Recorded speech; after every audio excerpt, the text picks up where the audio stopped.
Bom, neste momento, vamos falar sobre alguns terminais que indicam potenciais pré-definidos para as conexões elétricas no desenho esquemático. Esses potenciais pré-definidos são normalmente chamados de pontos de alimentação. Para encontrá-los, vamos no botão Add Part. Abriremos, então, o menu de Biblioteca de Componentes e vamos procurar pela biblioteca Supply.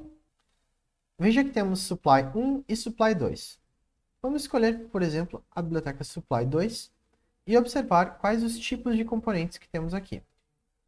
Na verdade, esses itens aqui não são componentes em si, e sim símbolos de alimentação ou de pontos de alimentação. Por exemplo, se tivermos um ponto de alimentação de 12 volts, podemos escolher este símbolo aqui como o ponto que representará o barramento de 12 volts positivos no circuito. Vou inseri-lo.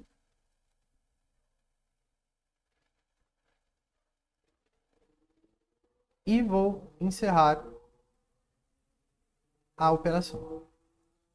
Outro ponto que também é importante de ser inserido é o ground. Então, voltando à biblioteca, além dos pontos de alimentação com tensões pré-definidas, temos algumas tensões como VCC, VDD, VEE, VPP, VSS, que são simbologias utilizadas comumente em circuitos eletrônicos. E temos as opções de pontos de conexão de GND. Esses são os terminais de ground ou de referência, não necessariamente de um aterramento propriamente dito, mas sim de um ponto de referência para o valor de tensão zero no circuito. Então eu vou escolher, por exemplo, o terminal GND da biblioteca Supply 2 e vou inseri-lo aqui no desenho esquemático, encerrando novamente a operação. Bom, para exemplificar, eu vou conectar o terminal de 12 volts no pino 8 e o GND no pino 1. Vou utilizar o NET para isso.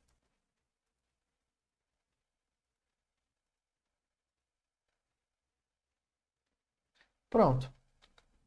Uma coisa que é importante de comentarmos agora, neste momento, é que esses pontos de alimentação não representam nenhuma conexão elétrica no nosso circuito real. Ou seja, eles não estão associados a nenhum componente físico. Isso pode ser facilmente visualizado se trocarmos para a nossa interface de board.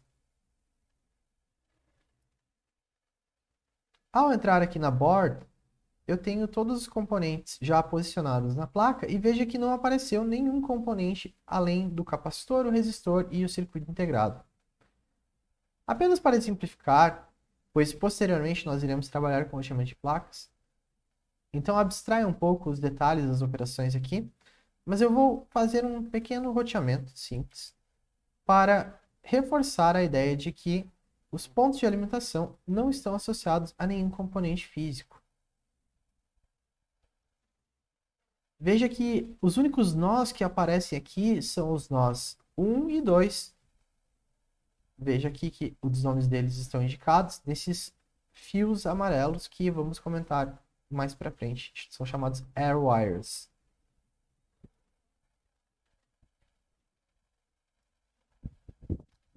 Então, para rotear essa placa, bastaria eu completar com uma rota de cobre essas trilhas aqui entre esses terminais.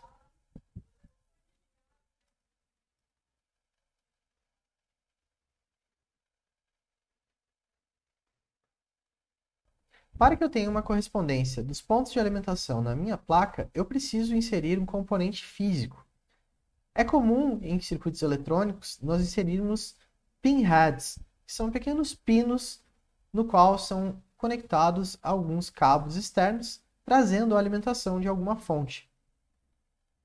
Então, para adicionar esses pinheads, eu vou no comando add parts, vou limpar a minha busca para restaurar a lista de bibliotecas e vou procurar pela expressão asterisco pinhd asterisco. Vou dar enter. E ele vai encontrar vários componentes da biblioteca chamada Pinhead, que é uma biblioteca padrão do Eagle PCB. Então, eu vou escolher o Pinhead 1x2.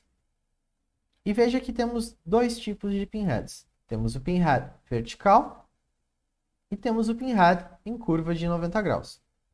A diferença principal é que a projeção do pino no componente vertical sobre a placa não existe na footprint, enquanto o pinhead com curva de 90 graus possui uma projeção do espaço que o pino ocupará sobre a placa, embora ele não esteja tocando a superfície da placa.